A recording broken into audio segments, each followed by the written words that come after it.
विरोधक विधान परिषदेमध्ये उपसभापती नीलम गोरेंविरोधामध्ये अविश्वास प्रस्ताव आणण्याच्या तयारीमध्ये असल्याची माहिती आहे। सातारा प्रकरणी आयपीएस अधिकाऱ्याचे निलंबनाचे आदेश दिल्यामुळे अविश्वास प्रस्ताव आणणार असल्याचं बोललं जात आहे।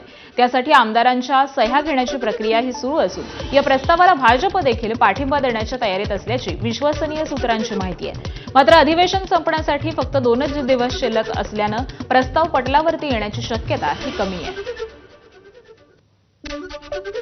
सातारा जिल्हा परिषदेच्या अध्यक्ष उपाध्यक्ष पदाच्या निवडणुकीमध्ये झालेल्या राड्याचे पडसाद हे आज विधिमंडळामध्ये देखील उमटले। शिवसेना आणि राष्ट्रवादीने युती करून भाजपच्या विरोधामध्ये जिल्हा परिषदेची निवडणूक लढवलेली होती। त्यांना 65 पैकी 35 जागा मिळाल्या होत्या आणि त्याचं स्पष्ट बहुमत होतं। पण प्रत्यक्षात काल 20 तारखेला 27 सदस्य असलेल्या भाजपनं चमत्कार घडवला आणि विरोधकांची तब्बल 6 मतं फोडत आपला अध्यक्ष आणि उपाध्यक्ष बनवला।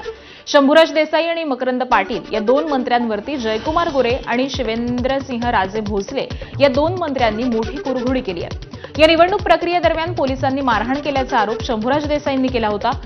या सगळ्याचेच विधिमंडळामध्ये पडसाद उमटले। स्वतः शंभूराज देसाईंनीच विधान परिषदेमध्ये हा मुद्दा उपस्थित केला।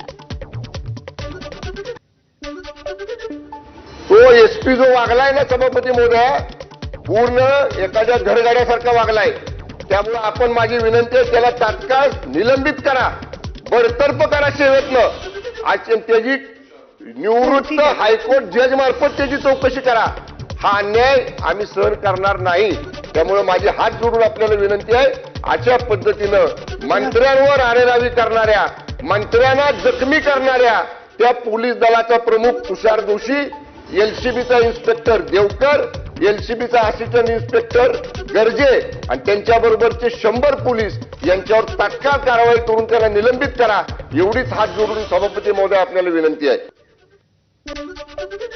शंभूराज देसाईंनी निवेदन केल्यानंतर राष्ट्रवादीचे मंत्री मकरंद पाटील यांनी देखील शंभूराज देसाईंची री ओढली आणि त्यांच्या दृष्टीनं काय घडलं हे सांगितलं।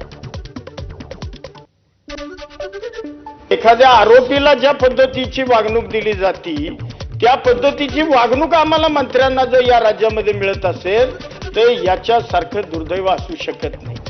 लोकशाही मार्गातून जे सदस्य निवडून आले त्यांना मतदानापासून अगदी मतदानाच्या दारापर्यंत गेलेले सभागृहाच्या तिथून पोलिसांनी त्यांना उचलून नेणं हे अक्षरशः या लोकशाहीला काळिमा फासणारी घटना ही सातारा जिल्ह्यामध्ये घडली। शंभूराज देसाई आणि मकरंद पाटलांच्या निवेदनानंतर शिवसेना नेत्या आणि विधान परिषदेच्या उपसभापती नीलम गोरे यांनी धडक कारवाईच केली आहे। सातारा जिल्ह्याच्या पोलीस अधीक्षकांच्या निलंबनाचे आदेश त्यांनी दिले। ताबडतोब साताराचे पोलीस अधीक्षक आणि संबंधित ज्यांनी लोकांना ढकलाढकली केली, जखमी केलेलं आहे आणि महत्त्वाचं म्हणजे मतदानाच्या प्रक्रियेपासून वंचित ठेवलेलं आहे, त्यांचं सरकारने निलंबन करावं असे मी निर्देश देत आहे।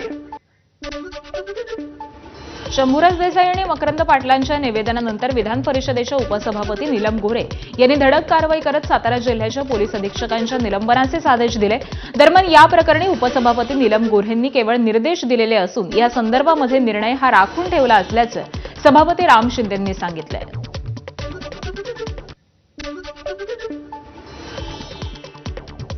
माननीय विधिमंडळाचे नेते आणि मुख्यमंत्री महोदयांनी देखील खालच्या सभागृहामध्ये सखोल चौकशीचे आदेश पारित केलेले आहेत आणि दरम्यानच्या कालखंडामध्ये पीठासीन अधिकाऱ्यांनी देखील आपल्या बोलण्यामध्ये सांगितलंय की चौकशी करणं अपेक्षित होतं, परंतु सरकारने चौकशी केली नाही, तथापि मी असा निर्णय जाहीर करते असं देखील यामध्ये सांगण्यात आलं। त्यामुळे ही सगळी गोंधळाची परिस्थिती पाहता त्यामध्ये या चर्चेच्या अनुषंगाने आणि झालेल्या प्रकाराच्या अनुषंगाने जो रुलिंग देणं अपेक्षित आहे तर ते मी रुलिंग लवकरच देतो। ते रुलिंग मी राखून ठेवलंय आणि त्यामुळं ते रुलिंग राखून ठेवलेलं आहे, मी लवकरात लवकर त्याचं रुलिंग देईन।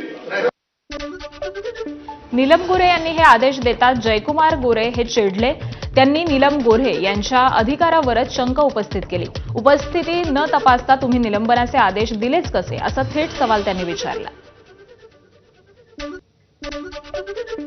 ही परिस्थिती समजून न घेता, वस्तुस्थितीचा अहवाल न मागवता फक्त इथं चर्चा झाली म्हणून एखाद्या आयपीएस अधिकाऱ्याला सस्पेंड करणं हे नियमांना धरून सभापती महोदय नाही,